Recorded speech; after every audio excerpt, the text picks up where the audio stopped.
नमस्कार साथियों, आज हमारे राष्ट्रपिता महात्मा गांधी का जन्म दिवस है।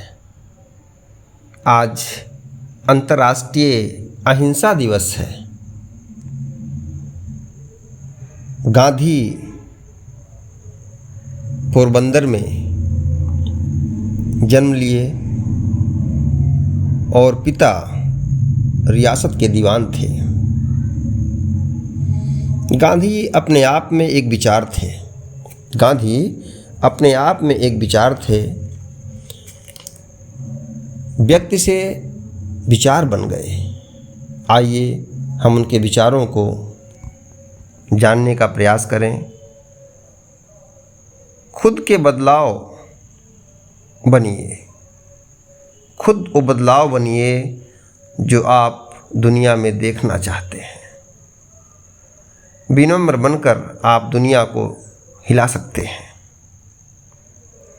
खुद को खोजने का सबसे अच्छा तरीका है खुद को दूसरों की सेवा में खो दें, लगा दें। जीने का सबसे अच्छा सलीका है शक्ति के लिए शारीरिक क्षमता की नहीं, ज़रूरत है एक अदम्य इच्छा शक्ति की, क्योंकि शारीरिक शक्ति साधन है मंजिल पाने की।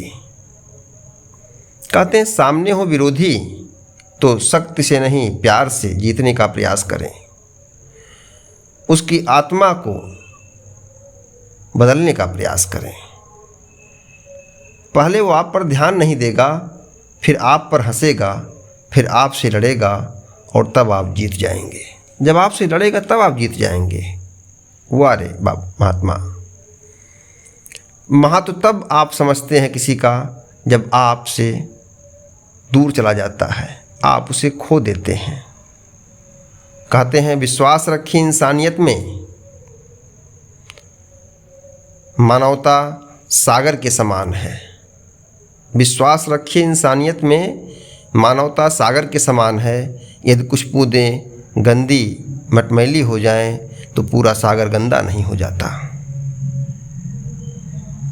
उनके विचारों, उनके कथनी करने की एकता ने उस समय के चर्चित हस्तियों को गांधी के बारे में सोचने को मजबूर कर दिया। तभी तो उनके चंपारण के सत्याग्रह के बाद उन्हें महात्मा का उपाधि दिया। कौन? डॉक्टर रविन्द्रनाथ टैगोर ने, जो उस समय नोबेल साहित्य विजेता थे, प्रबुद्ध साहित्यकार थे। उनके बारे में, गांधी के बारे में अल्बर्ट आइंस्टीन ने कहा कि भविष्य की पीढ़ियों को इस बात पर विश्वास करने में मुश्किल होगी कि हाड़ मांस का बना ऐसा कोई व्यक्ति भी कभी धरती पर आया था। तो क्या गांधी हाड़ मांस के व्यक्ति नहीं थे? आने वाली पीढ़ियां मानेंगी गांधी कबीर, सूर, तुलसी, रामकृष्ण की तरह थे। गांधी के बारे में आइंस्टीन कहते हैं कि मेरा मानना है कि गांधी के विचार हमारे समय के सभी राजनीतिक पुरुषों में सबसे प्रबुद्ध थे। सोचिए, आइंस्टीन जो उस समय के चर्चित वैज्ञानिक हैं। मार्टिन लूथर किंग कहते हैं कि मसीहा ने हमें लक्ष्य दिया और महात्मा गांधी ने रणनीति दी।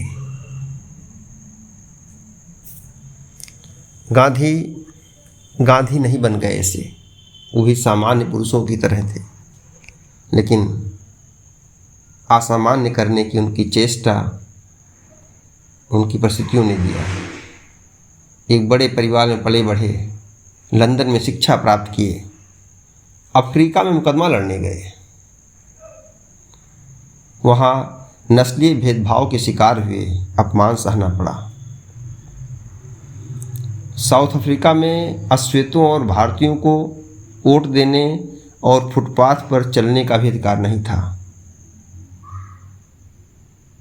जब फर्स्ट क्लास के डिब्बे से ढकेल दिया गया तो गांधी ने साउथ अफ्रीका में नटाल इंडियन कांग्रेस खड़ी कर दी और 21 वर्ष रह करके 9 जनवरी 1915 को भारत लौट आए,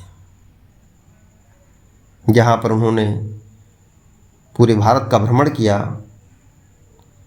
चंपारण सत्याग्रह किया, अहमदाबाद और खेड़ा का आंदोलन चलाया,